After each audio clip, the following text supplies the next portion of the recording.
Welcome one and all. We are here in WEC 2024, here in Riyadh, an amazing place, and we have seen some incredible Dota to go alongside it. Tomorrow, we have our grand finals, which will consist of Greece versus the side of Sweden. And it wouldn't make any sense to go into that final without talking to some of our finalists. So I have Charlie with me, I've got Spartan with me. Guys. Gentlemen, how are y'all doing today? I'm great. Just no food in me. Same, guys. I don't know. We are both winners, so we feel great. Right now, I'm actually full of win right now, so I don't need food.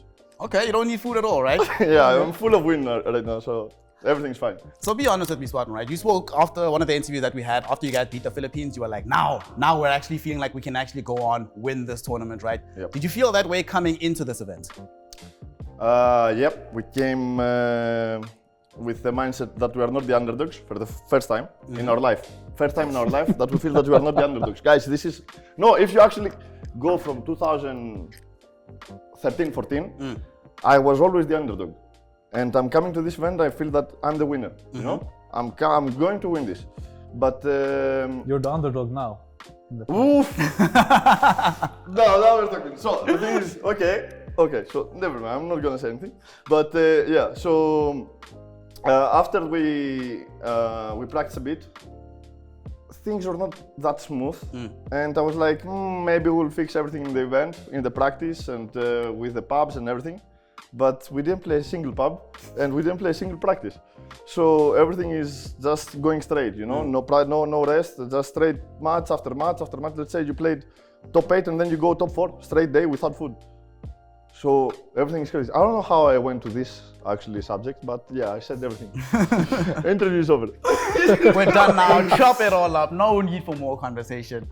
He brings up an interesting point though, Charlie, the fact that a lot of times when people come into a tournament, right, there is a big difference if you think you're an underdog or if you think you're the favorite team, right?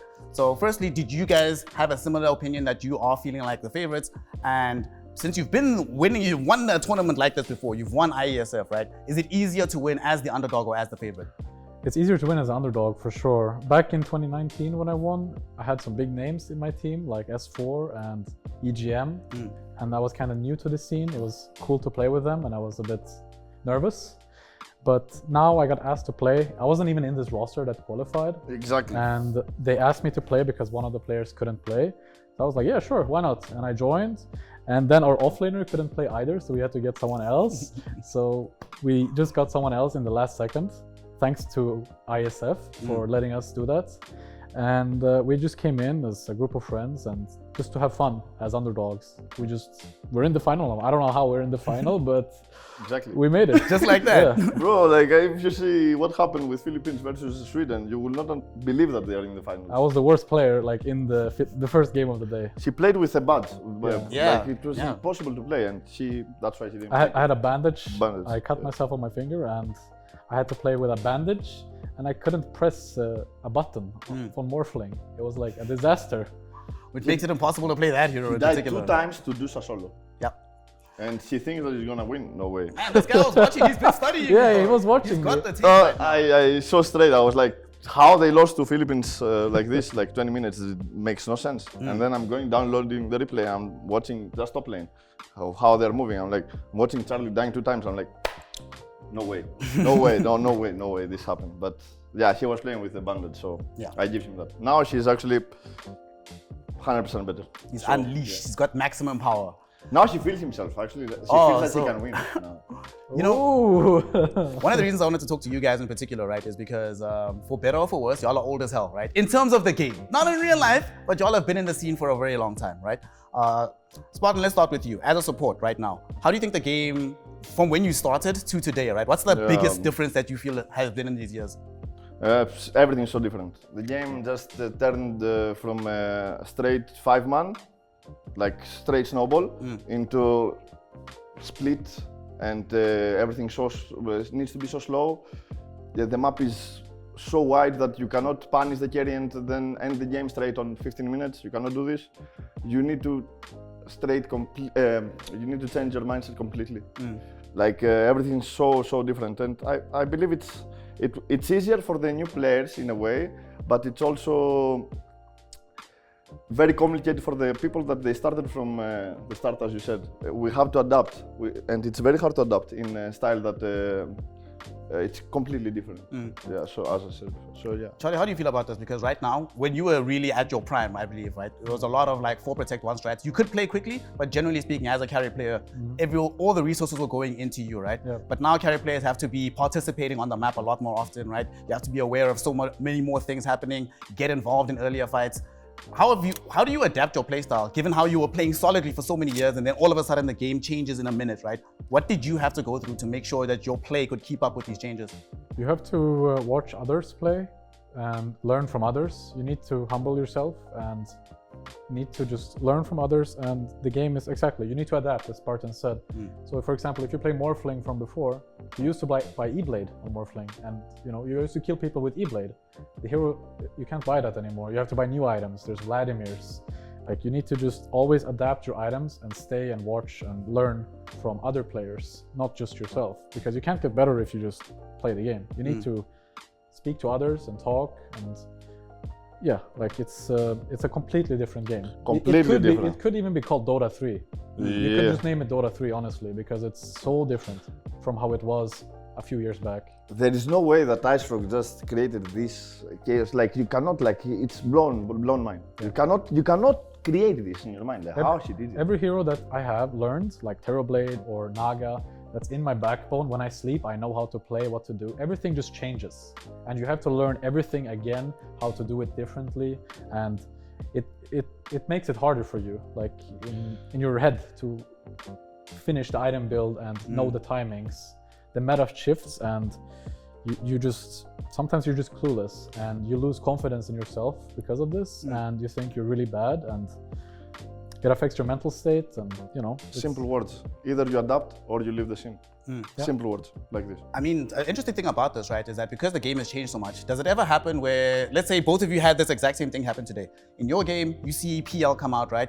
Nothing. You know instinctively, other way around. You guys had the Enchantress game as a carry that you had to deal with, right? Yeah, Enchantress carry, Crazy PL as a safe lane. Crazy now, normally if I see PL safe lane, I sort of, like you said, I know what to expect. If I see Enchantress, I'm a bit weirded out. When you guys are in the draft, do you ever feel like, I think this is bad, but I don't know enough anymore about Dota to know for sure. So does it maybe affect your confidence in the drafting phase when you see something weird these days? I mean, we studied Philippines in a way. We knew that position 5 is playing position 1. And we actually banned the last bans. It was like Winter Wyvern plus something. So we were kind of expecting something very random. Let's say Winter Wyvern carry, something like this. I didn't actually believe that they had a chance, as I also thought they don't have a chance in the previous game as well. But these guys played super good in the lanes, and they just snowballed off so fast that it was not easy for us to adapt and play. And they were playing all map, but also fast. So these guys were super talented. And yeah, I didn't believe even in 1 second that we're gonna lose, but actually we lost. So coming to the last game with Enchantress, it was after we won the second game. So again, I got my confidence back. So I was really confident that we're gonna win again. So yeah. They kind of play like it's one guy playing for everyone. Like, it's one guy controlling all of them. They're so how do I say it? Their team fight is so well executed too coordinated, and right? coordinated. They're so coordinated that it feels like it's one guy playing on all computers, like a robot. He's controlling all of them and doing everything correct. And they played really good. Yeah. I thought they were going to win this tournament. So did I, honestly. I also. Yeah. Guys, like, I don't know. They Like, destroyed us so hard. And then you came back. Yes. And you made the comeback. I got afraid after I saw 4 games, 20 minutes. I was like, okay, Yeah. now it comes serious. That's actually something I wanted to talk to you guys about as well, right? Because we were speaking off air, Charlie, that you said that the loss that you suffered initially early in the tournament really helped, right? In order to allow the team to learn, grow, adapt, get better for the future. Do you think actually losing in group stages is necessary? Because it's been a long time since we've seen a team that dominated the group stage also win the tournament, right? Nowadays, it seems to be the case that the better you do in groups, the more difficult the tournament becomes. So how do you manage knowing for a fact that there's more to learn, but not wanting to lose at the same time? I think that you learn a lot more from your losses, and you get a chance to adapt quicker in the tournament. And that's what we did today. We took a lot of lessons from Philippines, that some heroes are really good and we should utilize it more, prioritize it better in the ban stage. And that's how we came to the final. We just literally copied what they did, and Really? well, kinda, yeah. And Okay. that's what we did. Like I saw what they did, and it looked really good, and I learned a lot from it. I told my team what I think we should do and how to beat them next time. So yeah, Okay. it's really good. For me? What was the question? wait, I have it. How do you come back from losing in the group? Oh, Actually, yeah, I but a got better it. question for you would actually be, he's saying that they learned the most from the Philippines. Which team did you learn the most from in this tournament? I will tell you exactly what is happening. I have it. Listen. Right now in Dota, the scene is, as we said, there are a lot of informations, and you tend to forget a lot of information. You tend to forget very important stuff that you already know. So losing the group stage, if you know already what you're doing wrong, if you see it by losing in the group stage, you will understand it and you will do what is correct in the next matches. So we just understood how we wanted to reset our gameplay, do the stuff that we forgot because it was the first games, and be better. So we just we watched ourselves because we were good enough already. We just tend to forget a lot of information. So we got all the information back, we put our gameplay, and that's how we just went Okay. forward. I got it. In the positive direction. Yeah, I'm positive, yeah. Let's not talk forward for a second. Let's talk backwards, right? We heard from Malam about how the team came together. You were informing us a bit more about it now. You know, you weren't supposed to be there. You come in. It all comes through with camaraderie. Spartan, you've been playing with a lot of these guys for years and years and years and years. 1,000 years. And it's very rare in Dota that you actually keep a squad together that long, right? What are you guys doing differently that's enabled you to still have that camaraderie, that still have that team spirit, to still be able to play happily together? They're just good people. That's the thing. Like, we understand each other, we understand that everybody has problems, and we try to, even in bad days, try to give space to the other guy come back. Even in the hard losses, you need to understand, if you actually love the guy, we love each other. That's simple. We just love each other. We understand their bad side and the good side, and we always look that the good side is always better than the bad side. And that's pretty much it. Okay. Good question. I need your people in my life, man. When I play Dota with my friends, it's not happy at the end, you know? Yeah, it's never happy, but in the end, I mean, if I go 10 years after and just rewind, I would understand even more how much I love these guys. It's just how it is, you know. Like, for me, as you said, we play for 1,000 years, like million years.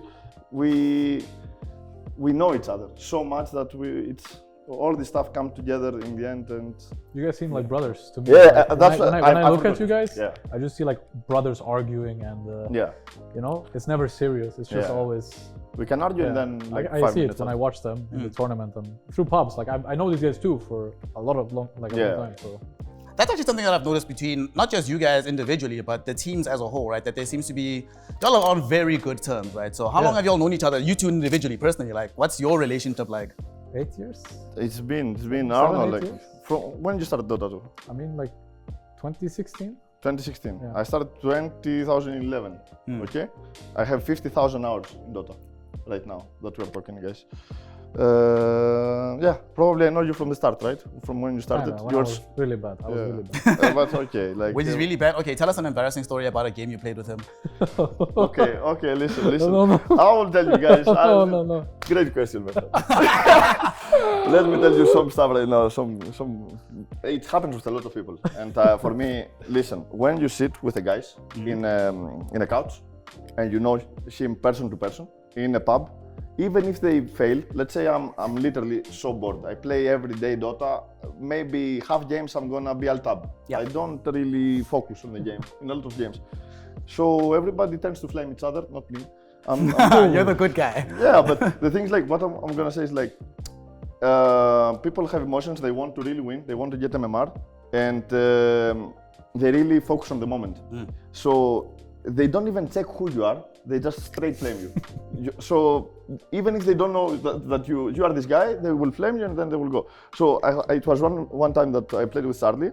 I was completely, like, I was just dying. It was so pissed. Like, I was like, bro, Charlie, Previous game, you just said Greek God. Now you flame me. I don't understand what is happening. Yeah, That's surprising. I would have thought it would be Charlie that was doing the flaming. I mean, I don't know. I think we both flamed each other back and forth. Back then, bro, Yes. full flame. Like when I wanted to also win in the pub. But yeah. But it's only like pubs. It's not serious for me. One minute, one game, and then okay, next game you do good, okay. You can sit on the couch, not gonna fight each other. Bro, Very this good. is, yeah. No one's gonna pull up at the hotel. It's all just fine. It's all just chill. No, everything is fine. All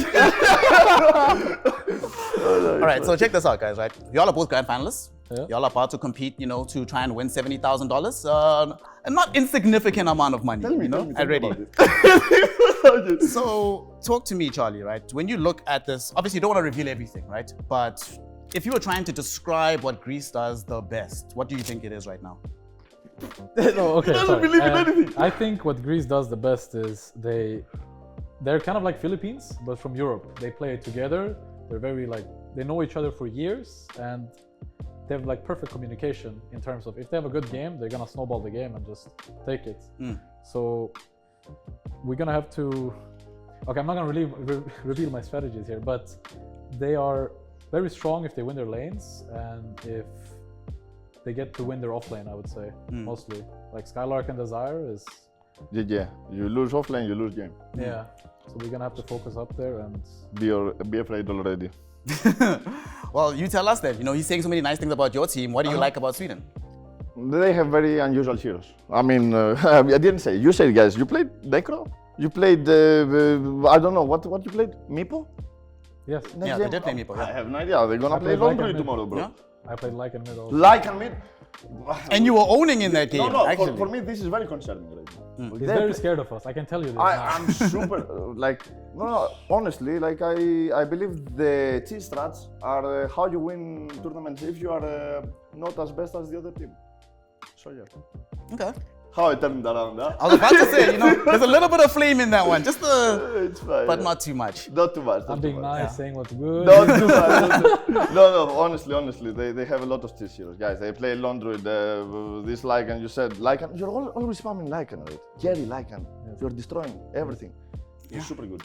You're ruining my pubs, thanks, because I've seen way too many Lycans these days. He's playing without bandage, this is a problem. Yes, Maybe you will play genuine bandage. Hey, Charlie, you might need to wear some gloves tonight, man. You might wake up with a Spartan in your room saying, sorry, man, I'm doing it for the team. For the team, bro. On a more serious note, if you win Spartan, what's the first thing you want to buy? What I'm gonna buy? Yeah, I'm not even gonna see the money, I think.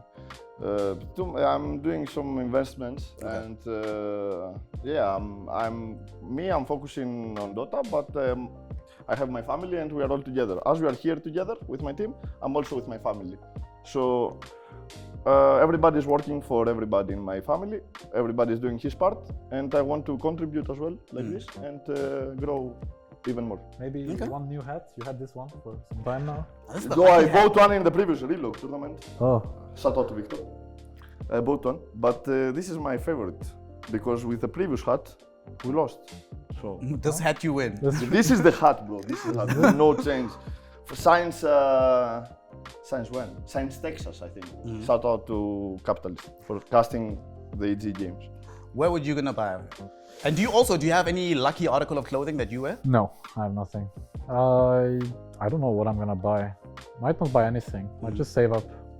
Nah, guys, Save no. I'm not trying to hear this. I'm not trying to hear this. You have to buy something. Okay, fine. Let me put it this way. Save for buyback. What if you? Okay, saving for buyback. Yes. No, you go Lil, bro. You cannot We win buy that out, brother. I have one more thing to ask you guys, right? So, as mentioned, y'all are stalwarts, legends, OGs in the scene, right? There's not as many high-skilled new players coming in as there used to be back in the day, right? What do you think Dota needs to do to change to make it more easy for new players to get involved and get as good as some of the previous generation? I can go first. I think they need to revamp the matchmaking system, and they need to remove double downs and change the MMR, just reset it completely. Yes, they can hire me and I can help them, and Now I know exactly what to do. You just implement some seasons in the game, and you can contact me, Valve, if you need some help, but I can help you with the matchmaking, and the matchmaking will fix the growth of the game. Like, if you want to be a pro now, you're going to calibrate at 4K MMR, And then you need to get up to 16k. Like BZM is like 16k or 15k right now, and it's impossible. Like it's impossible. So I would say to fix matchmaking is gonna grow the scene, and more people are gonna get noticed. Okay. Very, very wise. I heard it from all the high ranks and from all of my friends as well that they are low ranks. What he said exactly. I think he answered completely the question. I don't even need to say anything. So one more thing that I want to ask you guys, right? So you were saying like Valve could hire you to fix matchmaking, right?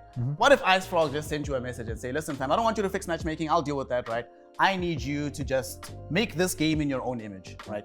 Like just give me an idea what you would change in Dota. Just, you could do anything. It's completely in your control. What the biggest change you make? Move the Rosal! Yeah. Where is the Rosal? Yes. Where is the Rosal? Yes. Where to though? Where do we move Roshan? I think I like the idea that it goes from every 5 minutes or 10 minutes, it switches. I like it, but I think it should go back to the river so you can fight around the middle of the map. You know, why are you fighting on the side of the map? There's nothing on the side. You're just stuck there, and it feels really bad to do it. So it can go from the middle of the Roche and to the old. Do you remember the old? I remember the old Roche. So you want like 2 of the old Roche pits on different sides, and on just rated walk and in the river. You know, that would be really cool, or something like that. Just move the Roche back to the area in the middle. He should walk. Why not? What? He should walk the river. through the river. Bro, like 2 cages. Not pits, cages, the caves, sorry. 2 caves, walk in the river and smash everybody who passed the river. Exactly. And the second thing that's really important is they need to remove wisdom runes. It's the worst concept in Dota 2 right now, after matchmaking. They have tried it 3 times, I think, right? 3 different concepts. Everybody knows what's happening at 7 minutes, 14 minutes. It's not fun to play it. I'm sure it doesn't feel fun to watch it either. Would you leave Tormentors in? Yeah, I think they're good. They're super good. Yeah, I like Tormentors. Yeah, it's a reset of the map. You actually rewind what you want to do, how you want to proceed the game. It's super good. Maybe remove some camps, but you know, I think those are the big points: the Roche and the Wisdom Rune for me personally. Now, on the first question, you said like how it will make it easier for the new players. I think more advertisement as well needs to be. Yeah? Like I don't see Dota anywhere, guys. I don't know. Like I don't see. I think like it needs to be more popular. Well, one thing that we also need to do, the most important piece of business, gentlemen, right? I need you to thank your fans, right? Right now, all of the people back home who are chilling, watching Greece, watching Sweden, trying to become the next Spartan, trying to become the next Charlie. Tell us something that they need to do. Give them encouragement. Drop some wisdom on them there, Spartan. All right. First of all, I want to shout out Level Up and Victor that allow us to play in this tournament, even though we are in their team. And Battle.net for creating this and the bottom, but I don't have the bottom, so... And the shoes. Wait. And the shoes. Lift up the shoes. Let's see. Oh, you even got your name I on there. have my name in there. Oh, okay. That's fresh. That's fresh. Yeah, there is some good stuff that happened, yeah. About my fans, huh? I don't know if there is any right now. Me, I'm here. You are? Yes. Okay. But yeah, shout out to everybody that still believes in me. Even though it's been some years, I'm still here and I'm gonna be here, I don't know for how long, but I will be here for a lot of time because I love Dota. And just follow your dreams, like just do what you want. Like I love Dota, I'm not gonna leave it even if I got a little bit more worse or higher in age, I will still try my best, and when I don't feel it, I will stop it. But just follow what you want to do, be yourself, and be confident. Very important. All right, Brother Charlie? I want to thank Team Sweden and IESF for letting me play last minute and my offlaner. And thanks to everyone who's watching us and supporting us. It means a lot. And to our sponsors, of course. It's been a really great time here in Riyadh. Really has been. You see, that's what it's about, gentlemen. Gratitude. Everybody at home, be grateful for what's happening in your life. Be grateful for the team you have around you, because ultimately, they're the ones that are going to help you succeed. Everybody, thank you so much for joining us for this time. Remember, finals happening right now. So ensure that you catch this game. It's about to be electric, and we're about to be giving away $70,000 to the winner. Thank you very much to Charlie. Thank you very much to Spartan. And thank you very much to you at home. We will see you in the finals. See ya.